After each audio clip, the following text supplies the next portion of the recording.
Hi, everybody. Welcome to Boswell Book Company's virtual event series. It is day 4086 of us being in business. Tonight, I'm going to be doing the conversation like a three-way conversation.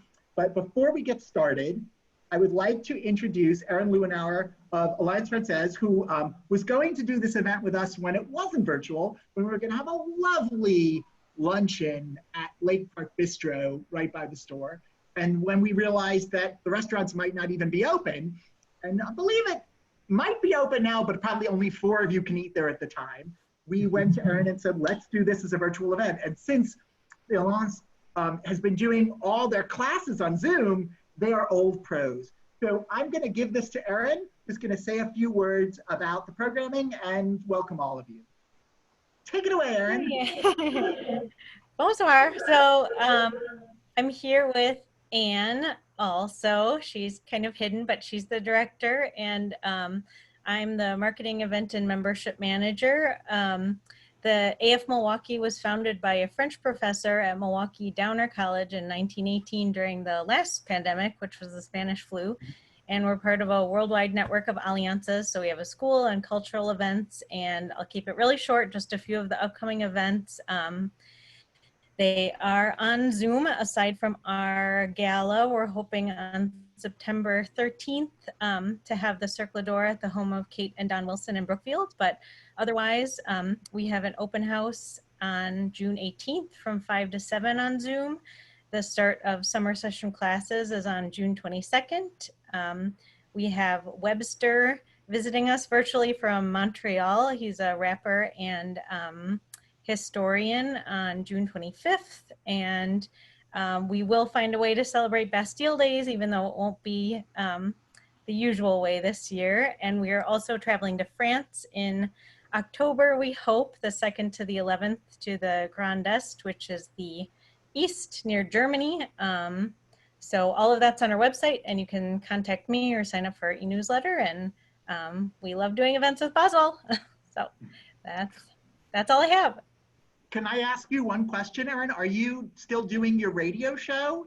Yes, so we have weekly events too. We just did one. We have a radio show 4:30 to 5 live every week. It's called Rive Gauche. We also post it on Facebook, and we have a Casse-Croûte conversation group from 12 to 2 every Wednesday, also on Zoom, which is amazing because it's all ages up to like 95. And we talked to people in France, and it's been a lot of fun. Yay! Yay! Thanks, Erin. So if you know about the book, or you haven't read, you know about Paris Hours, you can understand why we have this partnership for the book. I'm just going to introduce Alex a little bit. He is the author of 3 novels. The first book was A Good American, which was the #1 Indie Next pick when it came out. The second book is Setting Free the Kites, and Paris Hours came out, I believe, on May 5th. He is, I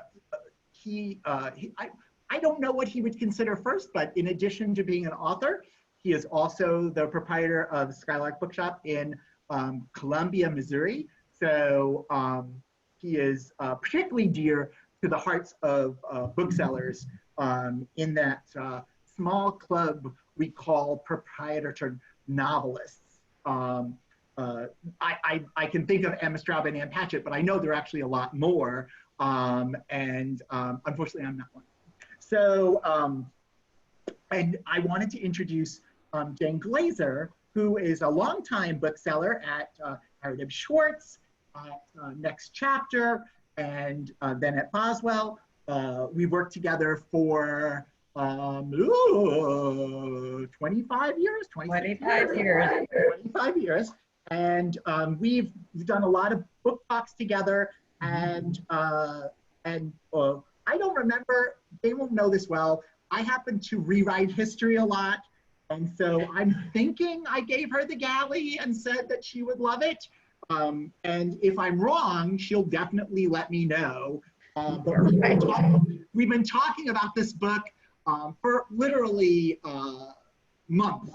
And I'm so glad that we could finally make this work. So say hi to Jane, say hi to Alex, and we're gonna do some questions that we have. But first, I'm going to invite Alex to say a few words about the book, the elevator pitch, so to speak, and then read a little bit to give you a flavor of the story. Thank you, thank you, thank you, Alex, for coming to Milwaukee Sorted.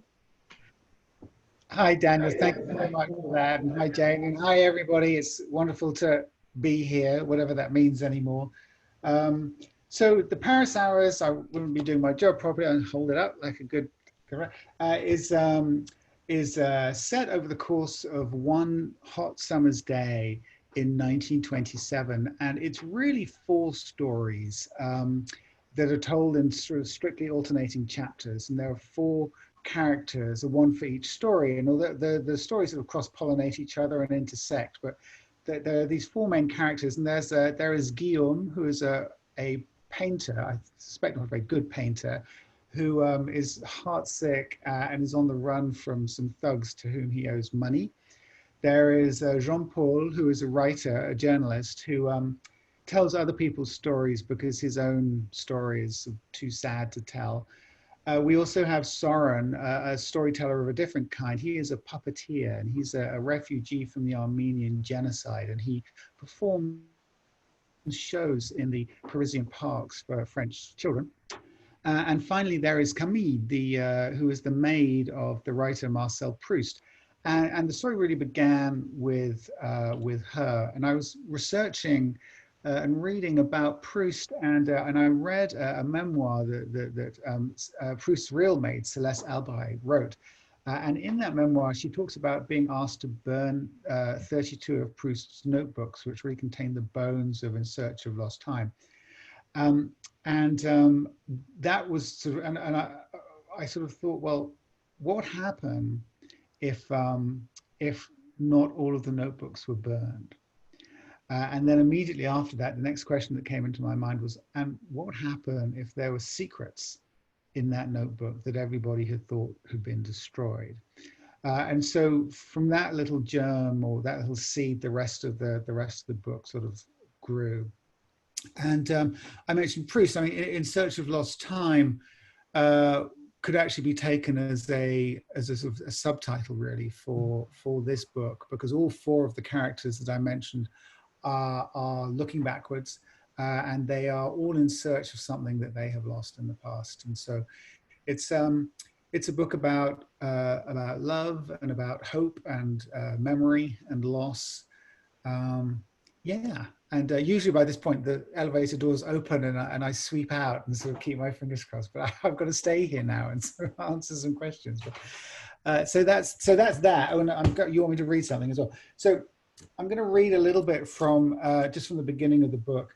I never know when it comes to reading. I never know whether choosing the bit to read is an art or a science or some sort of combination of the two. But I do know it's never it's always difficult because when you're choosing something to read, you need to choose something that is near the beginning, so there's not too much setup involved. It needs to be representative of the book as a whole, and that can be problematic at the best of times, but it's particularly difficult when you have 4 different characters. But I just sort of basically chose one at random, and this is the first time that we meet Jean-Paul Maillard, who I mentioned, who was the journalist. And this chapter is called Rhapsody for reasons that will become quickly apparent. Jean-Paul Maillard closes his eyes and dreams of America. The needle touches the spinning vinyl with the gentlest sigh of static. He listens, spellbound. That clarinet, the first low trill fat with promise, and then the solo ascent to the heavens, soaring smoothly through the registers.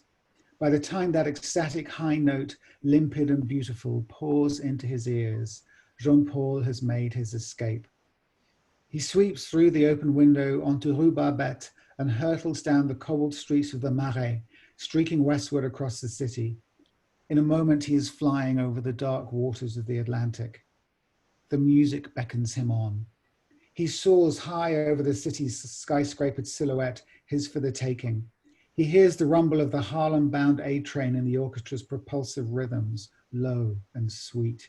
He hears new worlds and the piano's blistering arpeggiated attacks. Images streak past like the onrushing traffic hurtling down the arrow straight avenues. Perfect lines of shimmying, high-kicking chorus girls, their cherry red lips glistening in the spotlights. A liveried doorman striding onto the busy street, his hand outstretched for a yellow cab. Elegant matrons pushing through the door at Bergdorf's. Sharp-dressed men with two-tone shoes, hats pulled down low, huddled close on a street corner. When Jean-Paul Maillard dreams of America, he dreams of New York City. But those dazzling syncopations do not last forever. The music ends and the spell is broken. Reluctantly, Jean-Paul opens his eyes. America has retreated, as it always does, and his shabby French apartment remains. He looks around. The place used to be so bright and tidy, so clean, and now every surface is coated with a patina of ancient dust. The wallpaper is staging a slow escape from the walls. A dark brown stain has annexed a corner of the ceiling. The gramophone is still going around. The silence is gently punctuated by the soft, rhythmic bump of the needle against the spinning vinyl, as regular as a tiny heartbeat. He does not get up to switch it off. He likes the sound. Jean-Paul looks at the dim morning light creeping across the apartment window. It's been years since he has slept through the night. In the early hours of every morning, his ruined leg drags him from sleep. And then he sits in his armchair, listens to George Gershwin, and thinks about the lights of Manhattan. Stop there. Gorgeous. Thanks. You're on mute, Daniel. Oh, I got it. I was being polite and miking. I'm muting the way I should. Jane and I are both, of course, completely in love with the structure of the book. And my first question to you is, because it is very important. I like to read what other people are saying about the book, and some people said, oh, too many characters. And I was like, oh, no. He did this. This is like the easiest multi-character book to follow, because you have sort of create this sort of rhythm of the characters' voices. I'm curious to know, did you originally envision the structure this way, or did it change as you were writing? No, the structure was always there. I wish I could tell you why I thought it was a good idea to put everything in one day. It was a question that I asked myself on multiple occasions while I was writing the thing, and usually just before I started bashing my head against a wall. I think that, you know, one of the things that we all do as writers is we always want to push ourselves and stretch ourselves a little bit. And so one way that I wanted to do that was to just to do something different, really, and to adopt a different kind of structure. I mean, you mentioned my earlier books, and A Good American took place over 104 years, and Sailing Free the Kites took place over 2 years, and so this takes place over one day. So I'm sort of going, and it's getting smaller. So my next book is going to take place over about 5 minutes. But it was a challenge, and it was a particular challenge because in addition to having the strictly alternating viewpoints going sort of in these groups of 4, along with that there was the arc, the sort of arc of the day chronologically has to sort of follow that thing as well. So there are numerous occasions when I would read it and suddenly discover that there was a glitch in the space-time continuum on page 92 because something had happened already, or everything got back to front. So it was something of a headache to do, but I'd like to think totally worth it. I mean, I enjoyed it, and it was just like a very, very complicated jigsaw puzzle that you're doing sort of with one hand tied behind your back and a blindfold on. But apart from that, perfect. So well, in terms of the one day stuff, I mean, did you give yourself you know, because one-day books are like some of the greatest books ever written. And did you like, I want to be one of those people? I'm going to be the next James Joyce. No, I mean, it was, you know, I wasn't really thinking about any of those books because I wouldn't presume to. It was really more for my own, you know, I just thought it was an interesting idea. And I just wanted to see whether I could do it or not.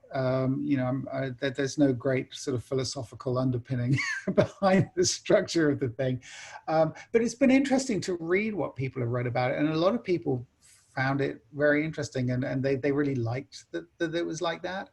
But again, it's, you know, I tend not to make those sorts of calculations when I make these decisions. It's more to sort of gut and what feels good. Wait till you hear all the parallels that Jane saw in one of those one-day books. Oh. Jane, tell them. Yeah, well, I'm particularly fond of Mrs. Dalloway by Virginia Woolf. And so, in fact, I'm in a class on it this summer. And I'm thinking, wait a minute, did I read this book earlier this year, being Paris Hours? Of course not. But the parallels are incredible. And you being an Englishman, are you that in love with Mrs. Dalloway, Virginia Woolf's writing? The parallels are incredible. Thank you for not giving us the stream of consciousness, though. Well, I mean, I've obviously read Mrs. Dalloway, but it was a long time ago. So I'm intrigued, Jane. Tell me what the parallels are, and then I'm going to pretend that How much time do you have? Well, first of all, it's between the wars. Right. 1927, Paris. This is 1923, London with Mrs. Dalloway. Mm-hmm. Summer Day. You've given us 4 really fascinating characters. I mean, the storylines are incredible. She only has 2. They're not as interesting as your 4. Oh, no. You gave me chapters. Virginia Woolf does not give me chapters. So, but there are things in there. The time frame is just fascinating. I love these stories because I think you have to tell me and our audience what it is like to write 2 novels that have a length of time, and then to, as a writer, put it into these compressed hours of one 24-hour period. I just think that is a gift. Yeah, well, thank you. I mean, it was a challenge. I mean, one of the most complicated things about the structure was the timing of the flashbacks. Because of course, and I don't know how many people listening have already read it and how many people are sort of thinking about reading it, but that, you know, it does take place over the course of 24 hours, but every character has, we get their backstory, so we understand the context of the challenges that they're facing on this particular day. And that was the hardest thing, Jane, was to work out where to put them and how to do it so that the flow of the day wasn't interrupted too much. And it was hard, and you know, and some people didn't like it and they got confused and they were sort of, well, where am I, who is this, and am I going forward, am I going backward? But it's been interesting to sort of watch those kinds of comments and read them, because, you know, I think that sometimes readers are not given enough credit by writers. I know that readers are very smart people, and I have no trouble asking folks to do a little bit of work. Not that I think that there is much to do here, actually, but I also think that that's no bad thing either. And, you know, it's not always the case that the right thing to do is to, you know, make it too easy or tie everything up with a little bow and present it at the end. And I don't know whether we're going to talk about the ending later, but that was certainly something that, you know, some people liked the ending and some people were going, what? You're not going to tell us? So it's, you know, one of the things that I wanted to do is to give agency to the reader to work this stuff out. And I think I've gone way off whatever question you asked me 5 minutes ago. No, you're right on. You're right on what I was thinking about with the novel. I fell in love with the rhythm of this book, and I think the alternating 4-step chapters, you had to have a Ravel in there because it was musical almost, and I just and I got to the ending and I thought, oh, I got to go back and read that one again. It was just magic. This book is incredible. And, but I was very curious, how does someone go from writing a time setting of a longer period to really swishing everything into the daytime? And how did you, my biggest curiosity in this book is, of all the stories about Paris between the wars, how did you come to design these four particular character threads? So that, weirdly, I have a very specific and precise answer to, which is unusual, because normally with my books, people say, so where'd you get the idea from? I go, oh, I don't know, I just had this thing. Yeah, but I can actually tell you quite precisely. So it was a Wednesday night, and I know it was a Wednesday night because I had just finished with my weekly ritual humiliation on the indoor soccer field, and I was hobbling back to my car, and I climbed in, and the NPR station was a classical music station, and I drove home and just listened to the last couple of minutes of this beautiful, beautiful piece of music. And then the NPR announcer said, in the dulcet tones of NPR announcers everywhere, was told it was, and it was a piece by Maurice Ravel. And then he was talking about how the piece had been commissioned by Serge Diaghilev, who is a very well-known Russian impresario who came to Paris and began Les Ballets Russes, which was this transformative ballet company. And the guy was talking about all of the people that Diaghilev he created these teams of creatives who would work with him. And it was at this point that I really began paying attention, because so he had Ravel and Stravinsky to do the music. And then he had Picasso and Matisse and Chagall, who painted the backdrops. He had Coco Chanel design the costumes. I mean, it was bonkers, the talent that he had at his disposal. And I just sat in my car and just went, oh, well, there's my next book. And I thought that I was going to write a book about Serge Diaghilev coming to Paris and then creating this astonishing thing. And so I dived into the research, and I read commentaries and histories and biographies, and I had a wonderful time, and spent several months, sort of, half a world and 100 years ago, just reading everything I could. And that was where and that was why I was reading the memoir of Marcel Proust's Maid. So that was all part of that background reading. So I did all of this, and then I sat down and I wrote a totally different book. And one of the reasons for that was I began to realize, rather sort of anxiously, that I was worried that I would ever be able to do justice to the genius of Ravel and all of these various people. That was my first concern. And then my second concern was, or my second question, I should say, was whether they really needed their stories to be told.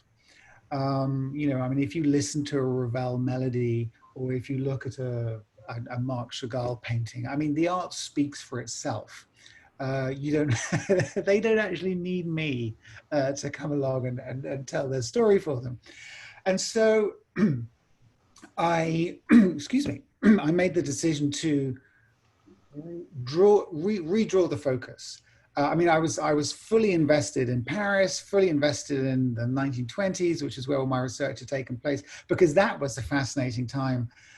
Anyway, I mean, just after the war and the burgeoning, I mean, just the creative explosions that were going on at the time were, I mean, we still feel their effects today, and it was just an extraordinary time for that reason. But so I was fully invested in Paris, and I wanted to be there, and I didn't want to leave. But I realized that maybe there were some other stories that needed to be told. And so I made this decision to tell stories of, for want of a better word, more ordinary people. Yeah. And so those are those four main characters.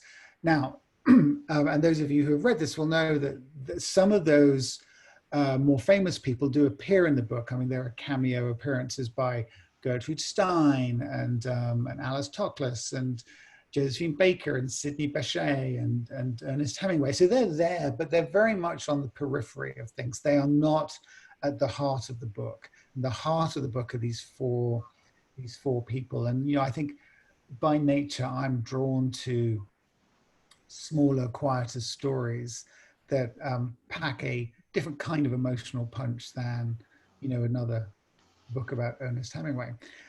So that was kind of why, that was how I got there. I would still say the ghost of that other book is in this book, like, because you Sure. really are so much writing about the creative process, and there's so many different kinds of art at play in the story that you can, like, the book comes together as music, art, and puppetry, which is perhaps the most underrated art.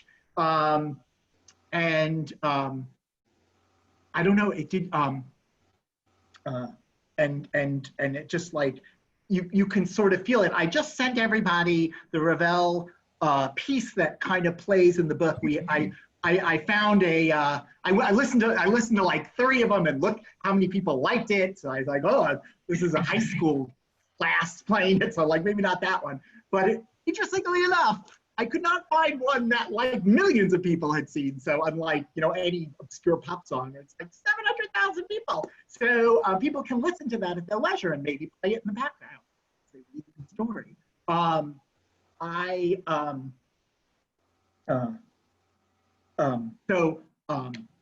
particularly interested in the puppeteer.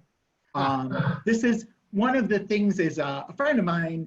I grew up actually pretty adjacent to an Armenian neighborhood. So I actually, my junior high school was across the street from an Armenian Orthodox church. And one of my friends who I went to college with wrote a number of novels about the Armenian, like how the Armenian genocide sort of touched people's lives afterwards. So at least one of which was in Paris. And I was curious as to how you came from that. And as I said, you know, the puppeteering, when I was a child, growing up in New York, I would read Q magazine, which is now New York, and every week there'd be a big ad for Bill Baird, and you could go see his puppet show. And I think of Punch and Judy shows and things like that.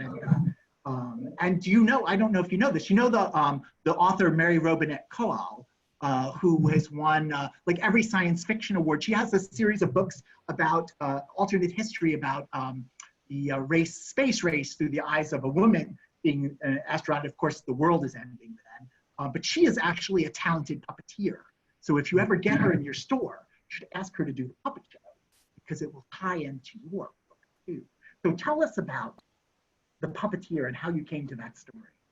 So two questions, I think. So the first one about the Armenian genocide. I mean, I have a sort of similar story to you, Daniel, in that I was, when I was living in London, I was an attorney there, and my trainee was a guy whose name was Rafi Varugian, which I think is about as Armenian as you can get. And he and I became friends, and we both suffered from a common affliction, which is a lifelong passion, doomed passion for Arsenal Football Club. And so every Saturday we would go and watch this soccer team play and to drown our sorrows afterwards. And when we were in the pub, he told me about the Armenian genocide. And it was an episode of history that I was completely unaware of.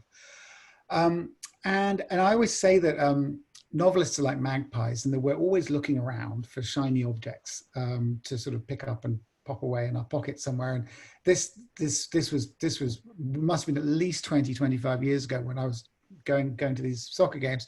And I remember him telling me about it, and I just never forgot. And I've written several books since then, but I never found the right opportunity to use that story and to talk about it. And when I landed on Paris in the 1920s, I thought, this would be an opportunity to do that. In the genocide, the time where we look at it in the book is 1915, but that could sort of work from a time frame. And I wanted to write about it because you know, I think as novelists, we have this incredible privilege to tell whatever story comes into our head. But with that privilege comes, I think, a responsibility to share stories that might not otherwise be widely known.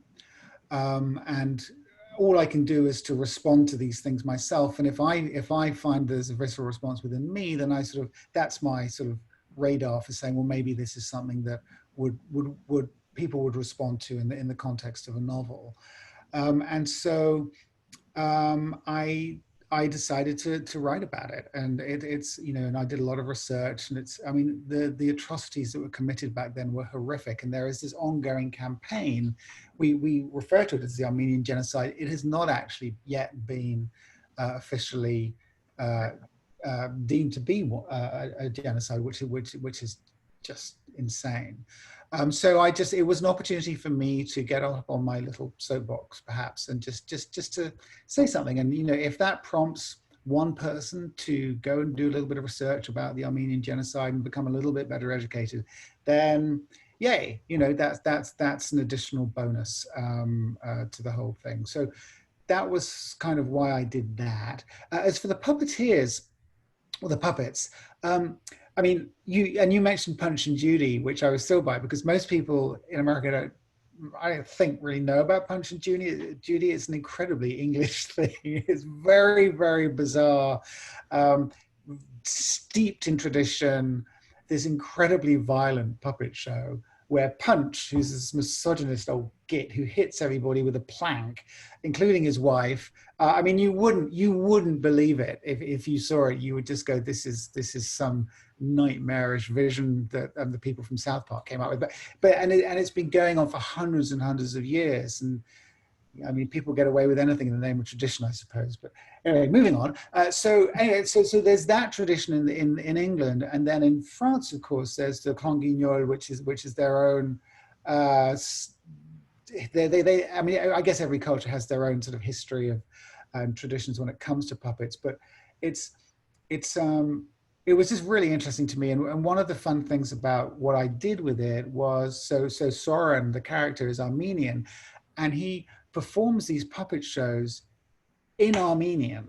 He doesn't talk French when he does them. Which sounds weird, but if you've ever watched children watch a puppet show, they don't actually need the words. I actually believe that you could absolutely do that, and they would know exactly what was going on, because children are incredibly good at visual cues, and also just they work it out for themselves. They tell themselves whatever story they want to hear. And there's a series of well, I suppose they're fairy tales, but they were absolutely terrifying, that I watched when I was a kid. And they were from, I think, Czechoslovakia or somewhere so Eastern European fairy tales that they would show on the BBC, which is, I mean, I don't know what the BBC were doing in the 70s, but just trying to traumatize as many children as possible, I suppose. And they were terrifying things, but they were all in Czech, and it didn't matter. It was just like, yeah, I know that he's the giant and he looks weird and he's scary and there's a dwarf over here. Yeah, you worked it out, and I'd love to tell you that there's some elaborate metaphor that I sort of constructed around all of this. Not really. I just thought it was interesting, and again, just something that I just wanted to talk about. I mean, I do think that puppets are fascinating. It's interesting that you mentioned the writer who's a good puppeteer. I had a friend in England who was a wonderful puppeteer, and I say that, but I don't really know what it means. But you could give him a thing, and it was like 50 times more realistic than if I had held it and done the same things. I don't know what it is, but some people have this skill for turning inanimate objects into things that you can believe in. So yeah, so that was all that. An incredibly long answer. I apologize. Well, what I was thinking as you said that, you said, well, I didn't really write anything into it, but that's the beauty of readers. We will find it anyway, because maybe there's something in your subconscious that you were writing. So you'll have to find out. Jane and I were both, one of the things that's really fun about historical fiction is what's real and what's not real. And We also, we did really enjoy a lot all the actual historical figures that you wrote into the story. And I love you for talking about that, but I guess I always ask 3 questions at once. So just to have your head spin a little more. But one of the things that, that I did recently learn is that in terms of the story of Proust's, the housekeeper who has, that you actually changed the name of the character during the process. Talk a little about that and, Yeah. and tying into real people in that. Yes, I mean, for all of the time that I was really writing the book, right up until after even some of the early galleys had come out, Camille was called Celeste Alberet, and that's the name that I mentioned earlier. That was the actual name of Proust's maid.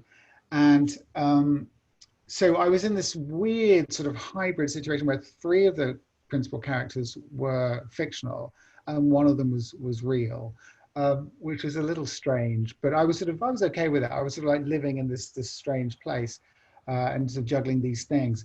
I mean, I think when it comes to writing historical, this is the first time that I've written historical fiction that incorporates real live people. And I sort of had a rule that, you know, I had to read 2 biographies at least that thick of every character who I sort of included. And it did require a lot of work, but my approach to historical fiction generally is that I adopt what I call as a defensive crouch, in that I don't want to get anything wrong. That's the first thing, and I often regard my stories as just a thread, and that's a thread that is laying over the tapestry of history. And the thread can go anywhere you want on that tapestry, but it's got to blend in with the tapestry itself. So, for example, you can't have World War I ending in 1919 because that's more convenient for your timeline. I mean, that just doesn't work. Now, I also think that all authors are on a spectrum when it comes to this stuff in terms of their fealty to established fact. And I know some authors who have written books where afterwards they discovered there was one tiny thing which wasn't quite right and they sort of lost sleep over it. I am not that author. I'm going to tell you a quick story, if I may, about Jan Martel, who wrote Life of Pi, of course, which I'm sure many of you have read, which is this wonderful story about a boy in a boat with a tiger. And this is a story, and I forget where I heard this story, but so just go with me. Somebody, he was doing a bookshop event somewhere, and someone put up their hand and said, well, Mr. Martel, I have one question for you. Is this story true? And to which he immediately replied, oh yes, no, it's absolutely true. And then he paused, and then he said, well, I mean, it's not factually true, but it's emotionally true. And when I read that, I heard that, I went, yes, I like that. And for me, my job as a novelist is, you know, and paradoxically for someone who's making up stories, is to tell the truth. And there's historical truth, there's emotional truth. For me, far more important is the emotional truth. My characters have to be believable on the page, and their reactions have to be true.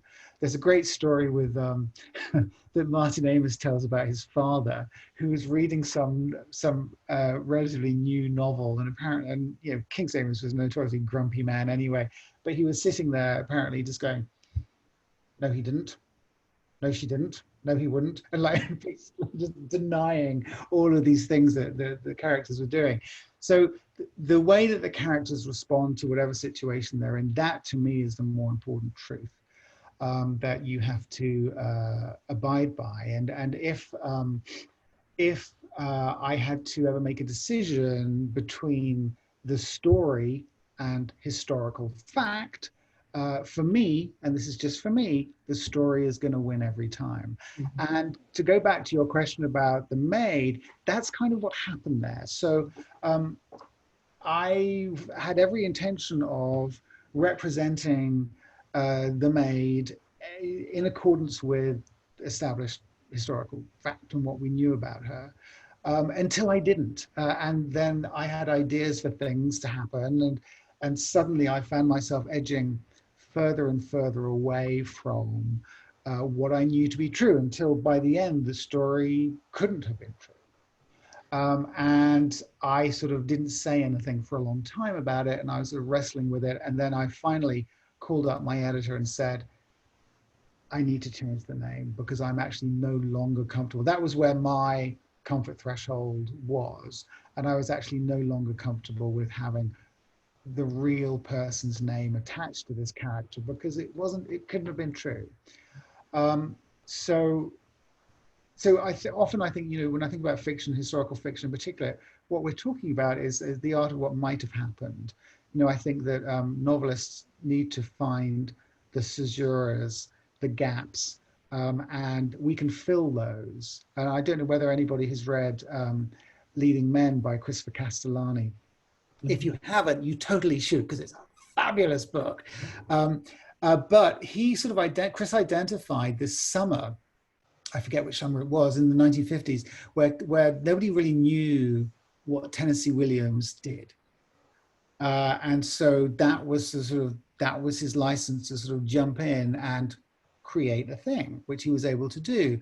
And I guess a sort of analogy to that would be, so there's a scene in the book where Ernest Hemingway is having a rather ill-natured squabble with Gertrude Stein in Shakespeare and Company.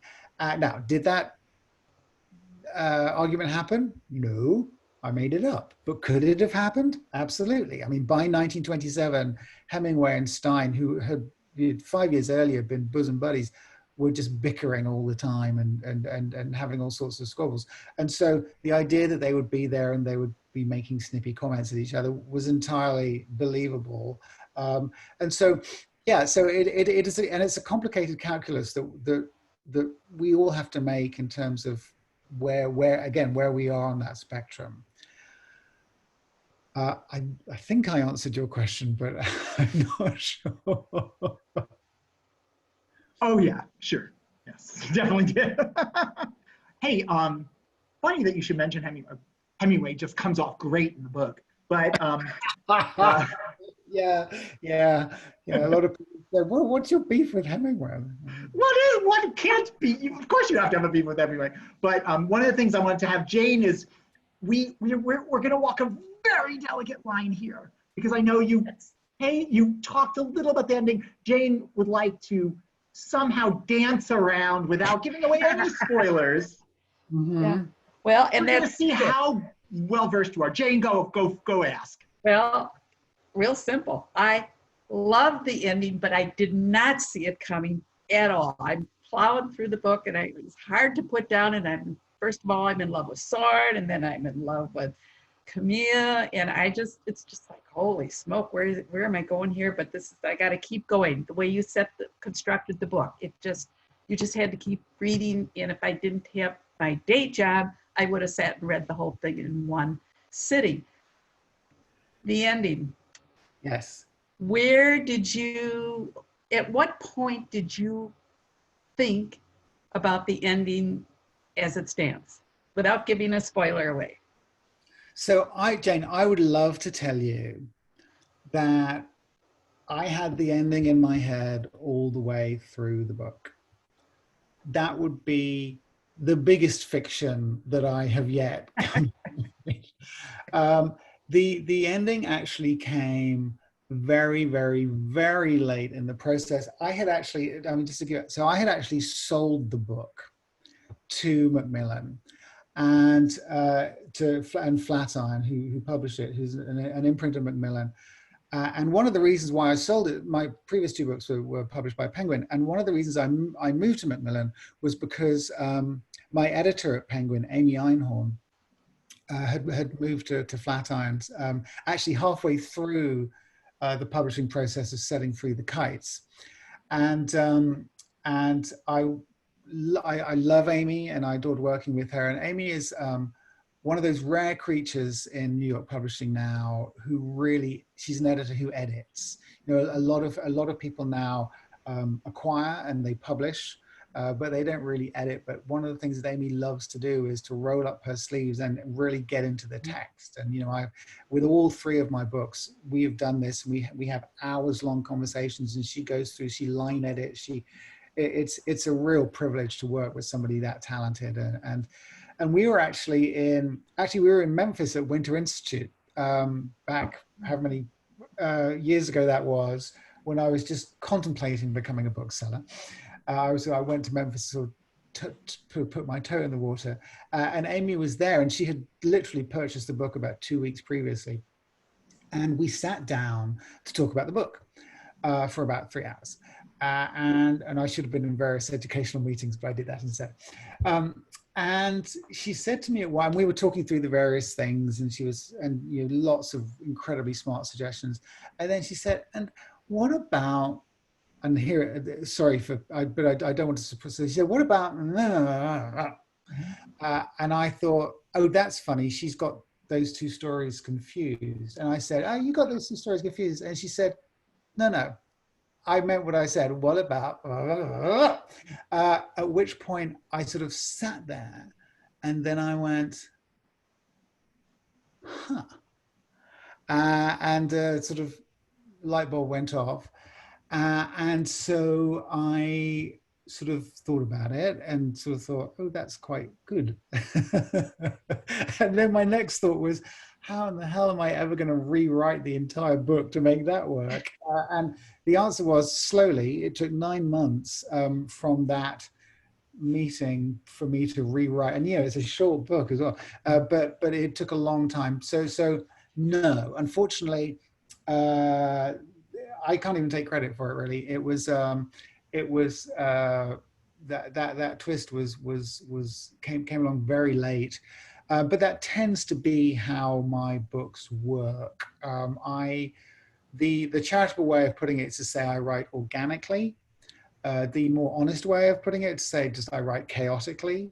And I usually don't know what on earth is going to happen with a book when I begin.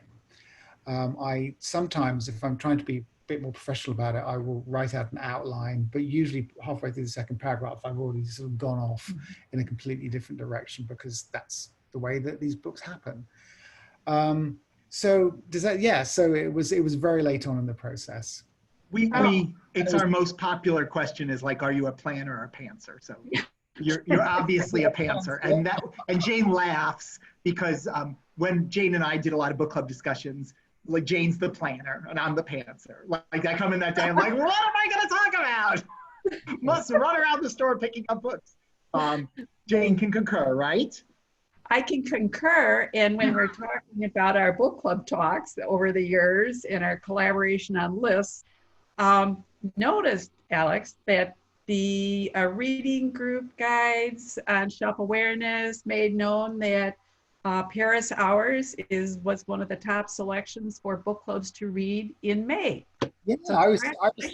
Thank you. I was thrilled to read that. It's yeah. And if anybody's going to examine your book, those book clubs will. And this is a great discussion book. It, on top of being a wonderful read, just if you want a book that distracts you from what's going on, this is the book. And I'm so excited to see the energy get behind this book. I love it, and I've read it twice, and I can't let the characters go.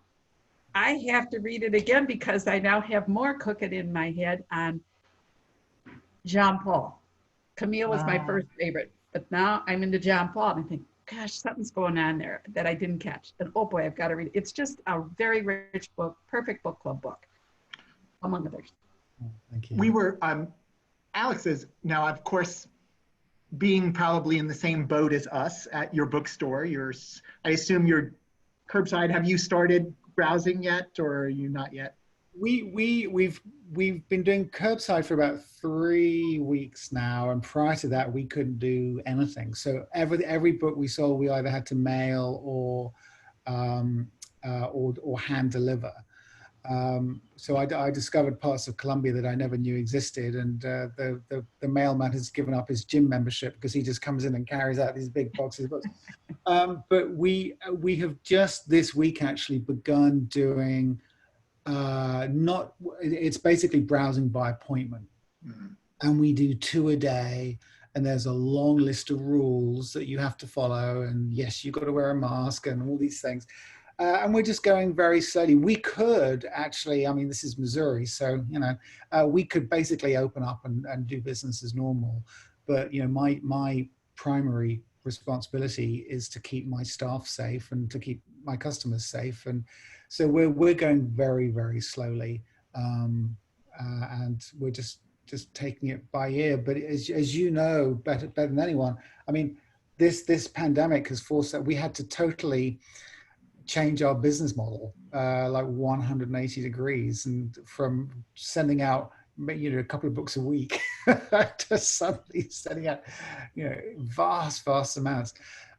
So it's been a challenge, but we feel incredibly lucky. I mean, I think, you know, we've only been open for about it'll be 2 years this August, and I feel that we were around for just long enough to have won the support of our community, and so people have been incredibly generous and kind in supporting us, and, you know, making a point of buying from us during the pandemic. And it's been incredibly hard, but in its own way, quietly sort of rewarding as well.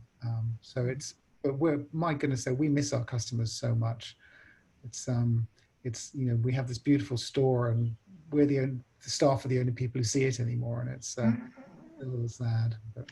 I think it was Memphis where actually was at the conference where I kind of ran into you and Carrie about every 10 minutes. Yes, that's right. That's right. Yeah. So Carrie's, your partner is just terrific. You're obviously terrific. How could people not fall in love with you? Before we go to a couple of questions, do you have a book that that you would be hand selling right now if you were to the 2 customers who come in a day, you know? Well, everybody, I mean, we're spending a lot of time telling people right now that no, we don't have a stamp from the beginning, and how to be an anti-racist. I mean, that the demand for those books, I'm sure you're experiencing the same, is huge, and we're actually, Carrie is a genius at finding these things, and just in the corner of warehouses in different places. So we're doing okay with that. I mean, one book that I'm actually listening to at the moment, kind of on a similar subject in terms of historical context, is The Lincoln Conspiracy by Brad Meltzer and Josh Mensch, which is this absolute, and I'm listening to it on Libro, and it's a great audio. And it's about this little known conspiracy to assassinate Lincoln even before on his way to his inauguration. And it feels very pertinent because as an Englishman, it's given me a pretty good solid historical grounding in the genesis of, a lot of the racial tensions that are still here today, and the legacy of them in terms of the slavery in the South and all of that. So were I able, that would be one that I would certainly be selling a lot. And a book that a novel that I've been selling a lot of is The Most Fun We Ever Had by Claire Lombardo, which it guts me that this was a debut novel because it's so good, and it's so smart, it's brilliantly written, it's very funny, and sort of the pitch that I've been using is like it's kind of like a Franzen-esque type thing, I suppose, like a big family novel. It's a family, they live in Chicago, and there's a couple, husband and wife, and they have 4 daughters, and this marriage is like so perfect that it totally screws up the daughters for anything. And they are constantly sort of subconsciously or consciously comparing themselves to this sort of platonic ideal of marriage, and it just ruins them all. But it's brilliant, yeah, I've been selling a lot of that book. Oh, cool. I just put the link in for folks. Paperback's out in August. It's still in hardcover now, and very Chicago-y sort of book too. Yeah. If you have some Chicago background, yeah, just a delightful book. I was just going to mention, We Should Think You Should Read We're All in This Together by Amy. So it's got a lot of similar. It's another family novel. It's set in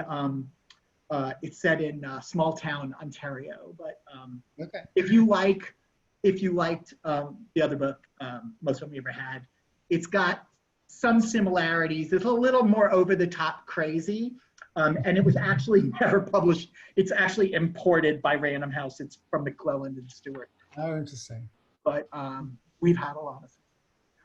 Jane, do you have another question you'd like to ask? Always been fascinated by an author, a writer having to balance off the real characters versus the imagined characters in any piece of historical fiction where that appears. And you sort of alluded to it. And I just find that, wow, I wish I could do it, but I would get more lost in the actual characters, and my poor fictional characters would suffer because of my curiosity.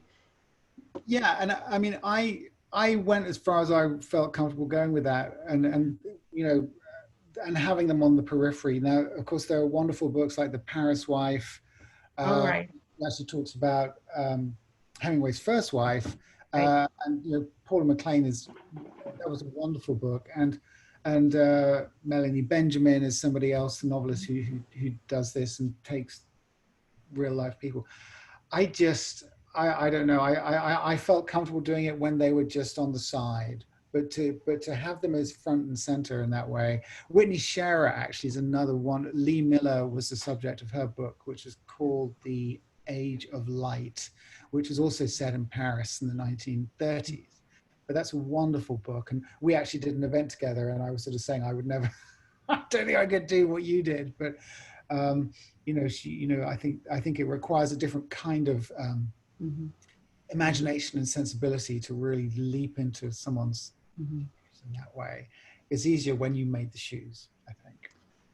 One of the things that Jane was referring to, one of the things, the great joys of this book is you did a lot of research for the book, but it doesn't really get in the way of the book. You know, the details that you give just enhance the book. And sometimes there are some historical fiction that can get a little plotting because people, I mean, it's all represented in your renaming. It's like you were willing to let it go for the story. We just love it.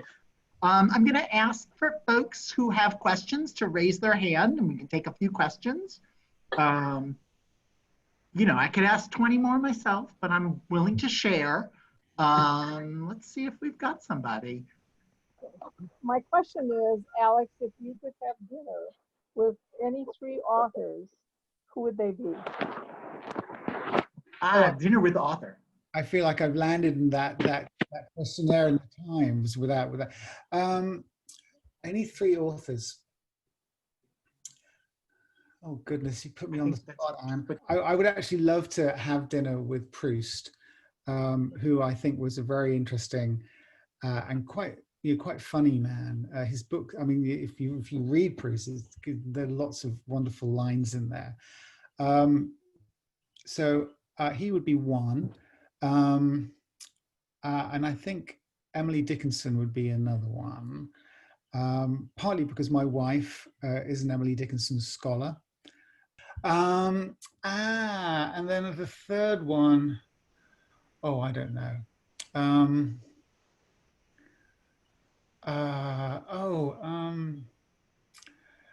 Oh gosh. Sorry, I'm just spinning through my head now. Who wrote Crossing to Safety? Wallace Stegner. I think that would probably be, because I love that book so much. How's that? Well, I was just wondering what brought you to Columbia, Missouri. That seems like a strange place for you to land, but maybe you can explain. Well, how long have you got, Anne? I mean, you've been. I will give you the highly edited version. So I've lived in Columbia since 2003. So I've been here for 17 years. I came here because of a woman. I was actually whom I met, in fact, when I was in Paris, and I was working in Paris as an attorney, and met her. And she was living in Boston at the time. And was in Paris for a month, as she put it, pretending to learn French. And we re-met at a wedding in New York a year later. And we then spent 6 months commuting across the Atlantic. I was back in London, and it was very glamorous and very exotic, but it was also exhausting and very expensive. And so we finally got married in 1997 in New York, and then moved back to London. But she was from California, Missouri. Missouri is notorious for taking other people's names of their towns. There's a Mexico, Missouri, and a Paris, Missouri, and there's even and Erin, you're going to want to close your ears for this, but there's a town in Missouri called Versailles, and that is how they pronounce it. And anyway, and so she grew up in a town called California, Missouri, which is about 45 minutes away from Columbia in a car. And it's about 45 years away in just about every other respect you can imagine. And so we were living in London, and we had our first son in London. And then her father got sick, and so we came back in 2003. I was writing full time at the time. And and when I came back, I then actually re-qualified as an attorney over here. And so that's kind of why I'm here. And we're not actually together anymore, and I'm now married to somebody else. But I have 2 children, and so I wasn't gonna go back to England. So that's why I'm here. Well, we are grateful for it. So I wanted to thank you so much. If you folks have already got the book, and you haven't read it yet, you've got to read it now. Just saying that one of the reviewers compared the book to All the Light We Cannot See, and I can certainly see in terms of the Paris setting, and also the chapters, which we thought was a revolution. We thought every literary novel was going to have short chapters because people were so in love with it, but they're actually sort of hard to find outside the thriller world, and this book has that. So, and just beautiful. We've sold tons of copies of one book I wanted to compare the book to is Illusion of Separateness. We've sold like 300-400 copies of that book, and had so many people come and especially in terms of your writing style, which is just beautiful. And so I could give you more compliments, but yeah, I'll write them all down for you. Jane and I are going to have so much more fun talking about this book. Every book club is going to want to read it, virtual or otherwise. And for all the people, as I said, we just had one Paris table after the other. As soon as we open, we'll have to have another one so we can feature this book, because our customers all love books about Paris. And I just want to say in a note, not only does Wisconsin also have many European cities in it, but our friend Liam Callanan, who wrote a book called Paris by the Book, a running joke that the couple vacation in all the crazy Wisconsin towns that have. Okay. So before they actually before the protagonist actually went to Paris after her husband disappears. That's for another story. Thank you to the Alliance Française for a wonderful promotion.